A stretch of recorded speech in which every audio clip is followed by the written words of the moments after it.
제 28장.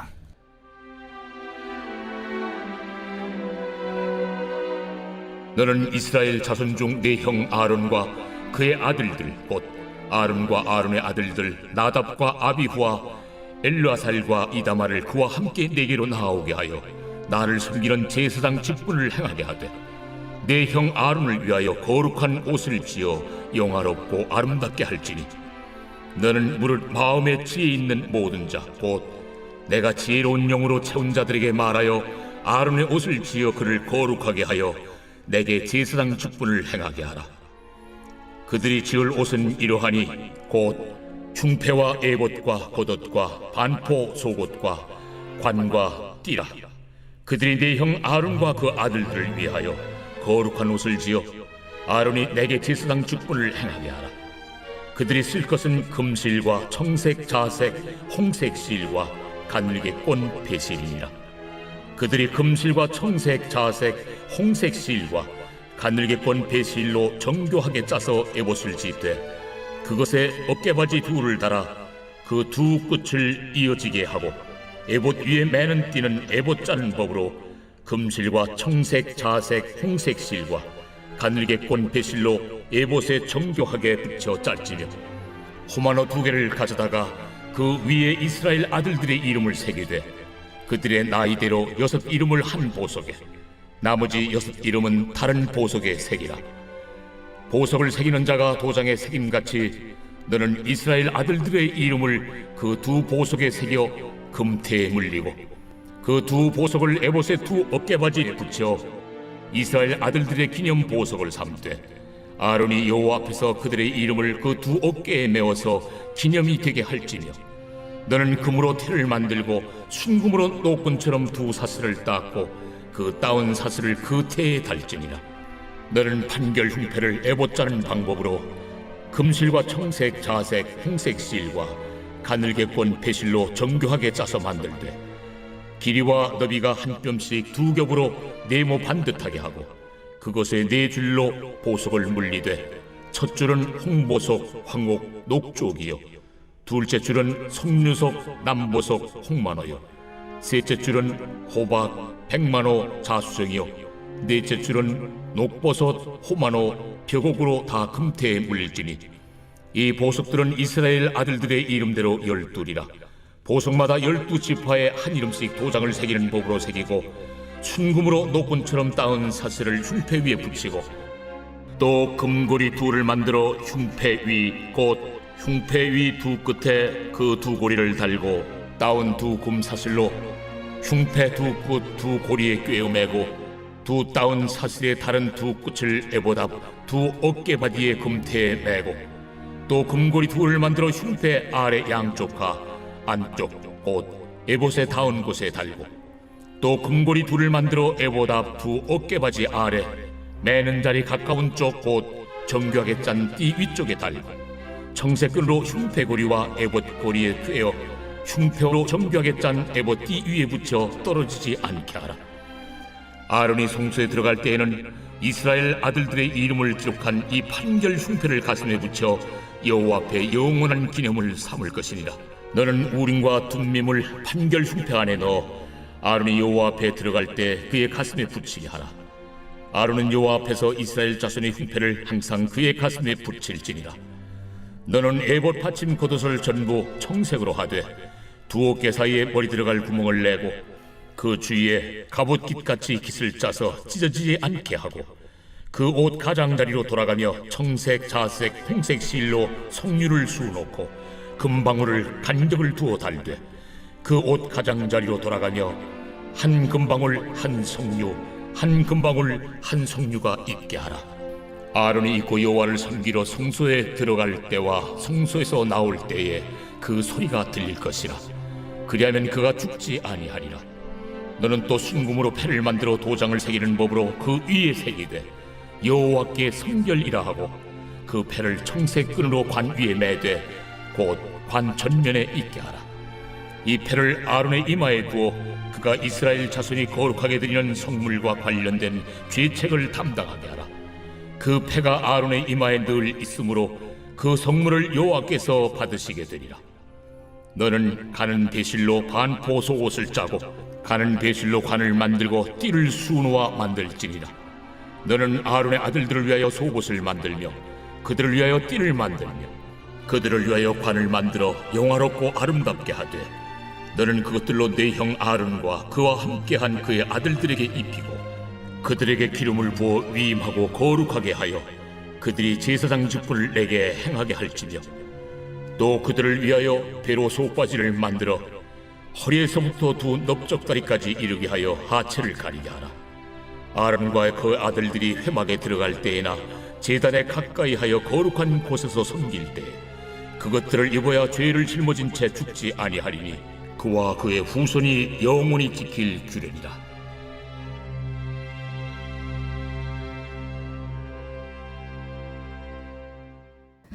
빛이 있으라. 우리가 서로 인사하면서 오늘 하루도 말씀으로 힘을 얻고 그리고 강건한 삶을 사시기를 주님의 이름으로 축복합니다.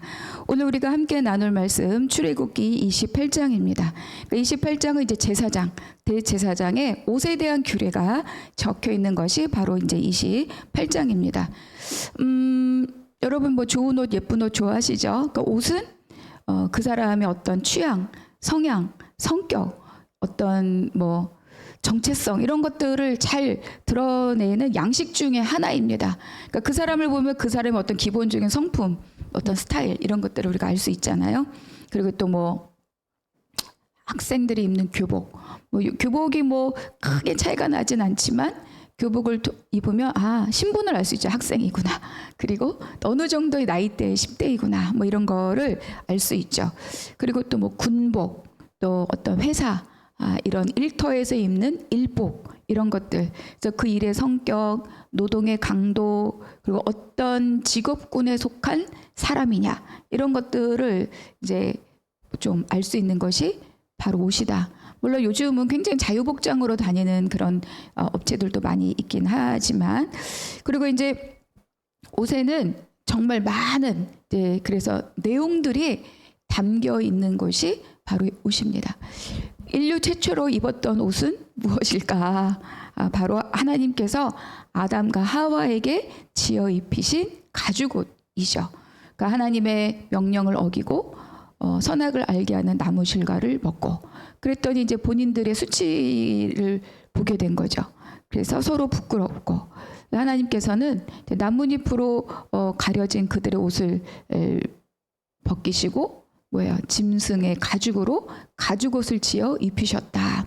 그러니까 이 가죽옷은 짐승의 피를 결국 흘려서 만들어주신 바로 이 은혜의 옷입니다. 그러니까 이 가죽옷, 이 옷은 바로 예수 그리스도의 대속의 죽음을 예표하는 것이 바로 이 가죽옷이에요. 그러니까 이제 이 옷에는 사람에 대한 하나님의 마음이 담긴 옷이라고 볼 수 있죠. 하나님 왜 그 옷을 지어 입히셨는가? 이제 목회자들도 예식 때 입는 옷이 있죠. 저도 이렇게 새벽에는 늘 이 셔츠를 입는데 보통 어떤 예식을 집례하거나 그럴 때 어때요? 온 몸을 가리는 긴 옷을 입고 이 스토를 걸치죠. 색깔이 다 또 4가지 색이 있죠. 그러니까 이 스토의 의미가 뭐냐? 제가 처음 이제 안수 받을 때 좀 구체적으로 이 스토의 의미가 멍에입니다. 멍에. 그러니까 예수님께 내 멍에를 매라. 그 멍에를 맨 자, 예수님 손에 잡힌 자, 그 뜻으로 이제 이 스토를 걸치는 거죠. 뭐 근데 목회자만 예수님 손에 붙잡혔겠습니까? 믿는 우리 모두는 다 주님 손에 매인 자들인 줄로 믿습니다. 자, 1절. 너는 이스라엘 자손 중 네 형 아론과 그의 아들들 곧 아론과 아론의 아들들 나답과 아비후와 엘르아살과 이다마를 그와 함께 네게로 나오게 하여 나를 섬기는 제사장 직분을 행하게 하되. 그러니까 하나님께서 이제 모세를 통해서 아론과 그 네 아들을 불러라. 그들을 내가 제사장 직분으로 맡기겠다. 이렇게 말씀하시는 거죠. 2절. 내 형 아론을 위하여 거룩한 옷을 지어 영어롭게 아름답게 할지니 너는 물은 마음의 지혜 있는 모든 자 곧 내가 지혜로운 영으로 채운 자들에게 말하여 아론의 옷을 지어 그를 거룩하게 하여 내게 제사장 직분을 행하게 하라. 하나님께서 계속 거룩한 옷 또 아름다운 옷 이렇게 말씀하시죠.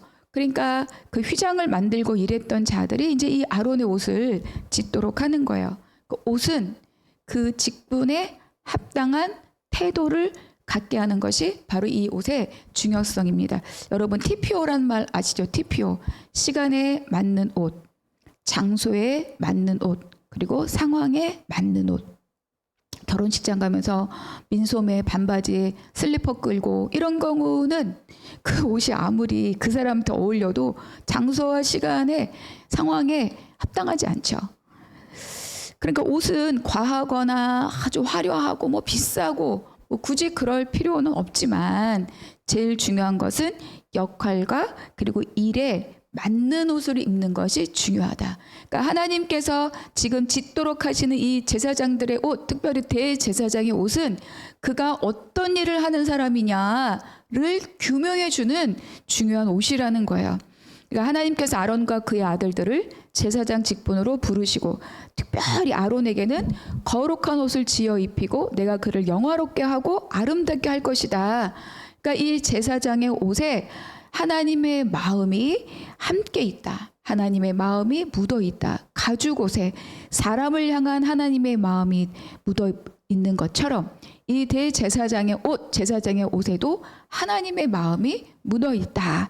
이렇게 볼 수 있죠. 그 4절에 보니까 이제 겉에 있는 제일 위에 있는 것부터 흉패, 그리고 에봇, 그리고 겉옷, 그리고 속옷 이렇게 이제 설명하고 있고 또 뭐예요? 관, 머리에 쓰는 관, 그리고 또 띠. 이렇게 말씀하고 있습니다. 그러니까 반포 속옷은 흰 세마포로 만든 옷이고 이제 속옷, 흰 옷 입고 그 위에 청색 입고 그 위에 에봇, 그 위에 흉패 그리고 입는 거죠. 5절 그들이 쓸 것은 금실과 청색, 자색, 홍색 실과 가늘게 꼰 배실이니라. 그들이 금실과 청색, 자색, 홍색 실과 가늘게 꼰 배실로 정교하게 짜서 에봇을 짓되. 그러니까 에봇을 만들기 위해서 그들이 써야 될 실의 종류가 앞서 기록된 실의 종류와 똑같아요. 가늘게 꼰 배실, 청색, 자색, 홍색 실. 다 이 실의 이 색은 뭘 말한다 그랬죠? 바로 예수 그리스도를 상징한다. 그런데 거기 실이 하나 더 추가됐어요. 뭐죠? 금실. 그렇죠. 그러니까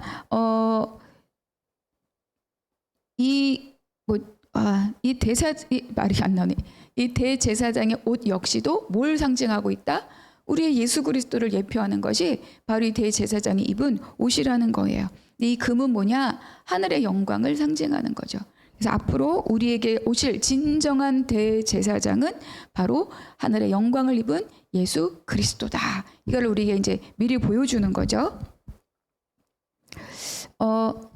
12절 그 두 보석을 에봇의 두 어깨바지에 붙여 이스라엘 아들들의 기념 보석을 삼되 아론이 여호와 앞에서 그들의 이름을 그 두 어깨에 메워서 기념이 되게 할지며.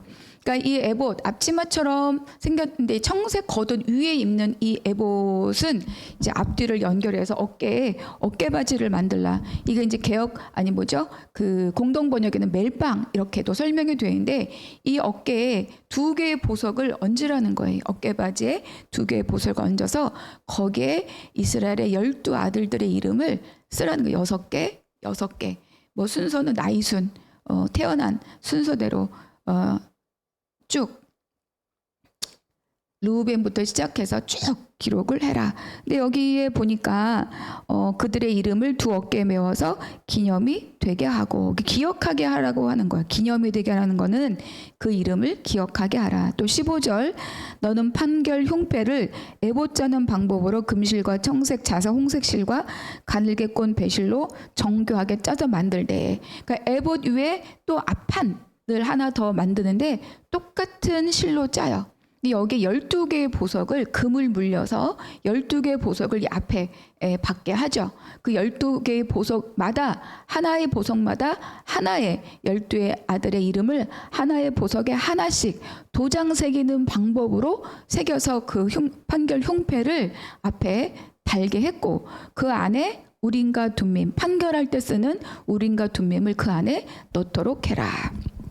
그러니까 이 이스라엘의 12아들들의 이름은 단순하게 그 12명만 의미하는 게 아니라 그 12를 통하여서 지금 이스라엘 백성들이 만들어진 거잖아요. 그 12아들의 이름을 기록하라고 하는 것은 곧 이스라엘 백성 온 회중의 이름이라고 볼 수 있는 거죠. 그 백성들의 이름이 늘 그 대제사장의 어깨 그리고 대제사장의 가슴에 달려 있어서 언제든지 하나님을 뵈러 갈 때마다 그 이름들이 같이 들어가는 거예요.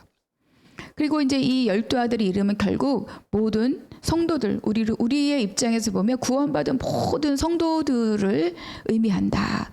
그러니까 또 이 12보석을 단 흉패가 끊어지지 않도록 금 사슬로 이렇게 연결해서 에봇의 가슴 부분에 이렇게 달게 했던 거죠. 이렇게 달게 하고. 그러니까 하나님의 이 이름들을 기억하는 하나님의 마음은 절대로 끊어질 수 없다. 29절과 30절 아론이 성소에 들어갈 때에는 이스라엘 아들들의 이름을 기록한 이 판결 흉패를 가슴에 붙여 여호와 앞에 영원한 기념을 삼을 것이며 너는 우림과 둠밈을 판결 흉패 안에 넣어 아론이 여호와 앞에 들어갈 때 그의 가슴에 붙이게 하라. 아론은 여호와 앞에서 이스라엘 자손의 흉패를 항상 그의 가슴에 붙일지니라. 그러니까 대제사장인 아론이 하나님을 뵈러 섬기러 성소 지성소를 들어갈 때 항상 뭐가 있어요? 여기에 판결 흉패. 그럼 밑에 당연히 모두 입었어야 되겠어요. 당연히 이 에봇도 입었어야 됐겠죠. 그러니까 영원한 기념을 삼는다는 건 항상 기억하게 하라는 의미죠. 그러니까 대제사장이 이 하나님을 섬기러 성소 지성소 이 안으로 들어갈 때는 개인이 들어가는 게 아니라는 거예요. 백성들의 죄를 지고 들어가고 백성들의 삶을 지고 들어가고 백성들의 아픔을 지고 들어가고 백성들의 모든 것을 지고 들어가는 것이 바로 이 대제사장이다. 그거를 지고 하나님 앞에 가는 겁니다. 그 어깨에 그 가슴에 백성들의 모든 것을 지고 하나님을 뵈러 대제사장의 대표자가 되어서 백성을 지고 들어가는 것이 바로 이 대제사장이다. 근데 그분이 바로 누구다? 바로 예수 그리스도이신 거죠. 마치 누가복음에서 잃어버린 어린 양 하나를 찾아서 그 어깨에 메고 즐거워하며 집으로 가시고 그리고 사람들을 불러 기뻐 잔치를 여는 것처럼 바로 그 어깨에 예수님의 어깨에 메워진 잃어버린 쓰나 찾은 그 양 한 마리 그것처럼 이 대제사장은 하나님 앞에 백성의 모든 것을 이고 지고 가슴에 담고 하나님 앞에 나아가는 자가 바로 대제사장이다. 그래서 히브리서 4장에는 우리가 잘 알고 있는 말씀인데 이렇게 기록되어 있죠. 그러므로 우리에게 큰 대제사장이 계시니 승천하시니 곧 하나님의 아들 예수시라. 우리가 믿는 도리를 굳게 잡을지어다. 우리에게 있는 대제사장은 우리의 연약함을 동정하지 못하실 이가 아니요 모든 일에 우리와 똑같이 시험을 받으신 이로되 죄는 없으시니라.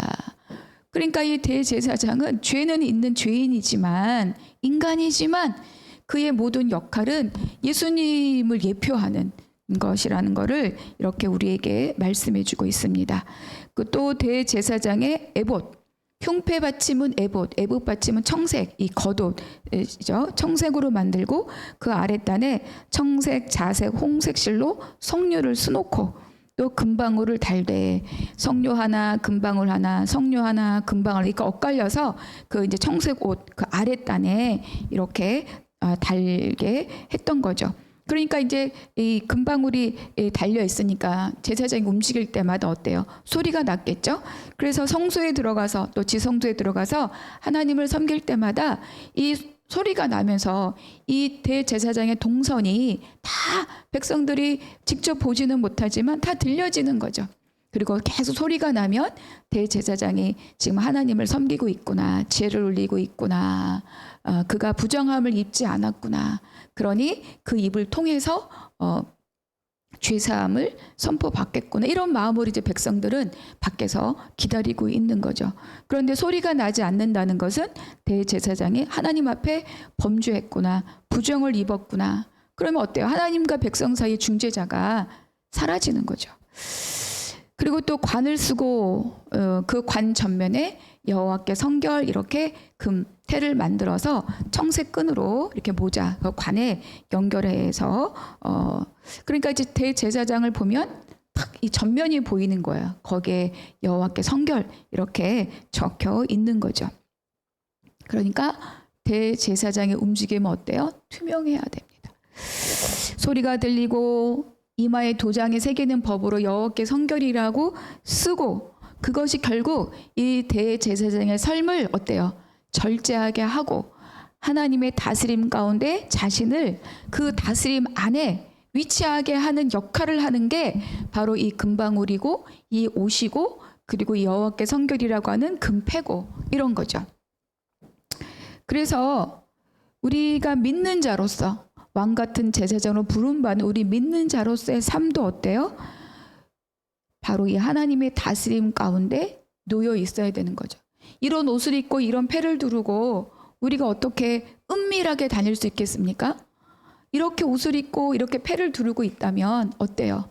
어떻게 가지 말아야 될 곳에 갈 수 있으며 하지 말아야 될 일들을 어떻게 할 수 있겠습니까? 그런데 우리는 어떤 사람들이에요? 이런 아름답고 존귀한 그러나 사람 손으로 지어진 옷을 입은 자들이 아니라 예수 그리스도로 옷 입은 자들인 거죠. 그러니까 사람으로 지은 옷을 입은 자들도 이렇게 자기의 삶에 대해서 정결했어야 되고 하나님을 경외하고 부정을 입으면 죽임을 당하고 그들이 움직이는 모든 자리가 백성들의 소리에 다 들려지고 여호와께 성결이라는 이 패를 쓰므로 자기의 삶을 절제하고 다스렸어야 되는데 사람의 옷을 입은 자들도 그런데 어떻게 그리스도로 옷 입은 자들의 삶은 어떠해야 되는가? 뭐 이것과 비교해서 말도 할 수 없는. 그래서 로마서 13장 14절 이렇게 기록되어 있습니다. 오직 주 예수 그리스도로 옷 입고 정욕을 위하여 육신의 일을 도모하지 말라. 사람들은 몰라도 하나님은 다 보시는 거죠. 내가 눈에 보이진 않으나 영으로 쓰여 있고 그리스도로 옷 입고 있고 그럼에도 불구하고 내가 예수를 핑계 삼아 육신의 일을 도모하고 있다면 대제사장은 부정을 입으면 바로 그 자리에서 죽임을 당했잖아요. 우리의 육신이 죽임을 당하진 않으나 우리의 영은 날마다 비명을 지르고 있을 것입니다. 그래서 그리스도로 옷 입은 자로 오늘 하루를 어떻게 살아야 하는가? 그래서 오늘 묵상 질문 똑같이 동일하게 오늘 본문 중에서 내 마음에 부딪히는 구절인 무엇이었나? 왜 그 말씀은 내 마음을 두들기고 있는가? 묵상하고 또 마음을 결단하고 기도하시기 바랍니다. 또 두 번째는 내 행동, 내 마음의 태도가 궁구슬 소리처럼 다 들려진다면 하나님께서 기뻐하실 일은 무엇일까? 또 하나님 앞에 부끄러운 일은 무엇일까? 한번 나의 모든 삶을 돌아보시고 기도하시길 바랍니다. 기도하겠습니다. 하나님, 아버지 대제사장과 제사장들은 아버지 하나님께서 직접 디자인한 아름답고 존귀한 옷을 입혀주셨습니다. 근데 우리는 그것보다 더 귀한 예수 그리스도로 옷 입은 자들로 우리에게 옷을 입혀주시고 하나님 앞에 의롭다 불러주셔서 감사합니다. 하나님 그 옷을 입은 자답게 오늘 한날 나의 삶의 자리에도 그리스도를 드러내는 귀한 삶을 살아갈 수 있도록 도와주시옵소서. 모든 것 감사하고 우리 주 예수 그리스도 이름으로 기도하옵나이다. 아멘.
주